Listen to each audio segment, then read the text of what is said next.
ekuphila wellness center uyaphila njengoba sisebenzisa nje ama-natural herbs amakhambi emvelo adalwa umdala wezinsuku.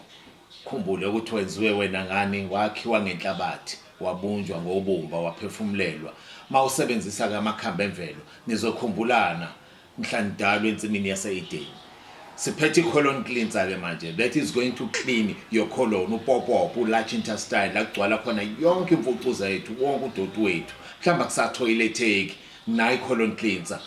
Uyifaka nje ebusuku, ekuseni izokukhipha use-toilet. Cleaning your colon kubalulekile ukuhlanza upopopo wakho ngoba ubalekela ukuthi ungagcini usune-colon cancer. So, mangaba unenkinga yokuya e-toilet, nansi i-colon cleanser. It's going to clean your colon. Ngoba kubalekile njengoba sidla zonke izinsuku, asiye e-toilet zonke izinsuku. Uyisebenzisa nje ebusuku sowulala, weqisa usuku uphinde uyisebenzise. Sitholele yakho-ke kuphila wellness center. La sithi khona ukuphila wellness center, healing the natural way.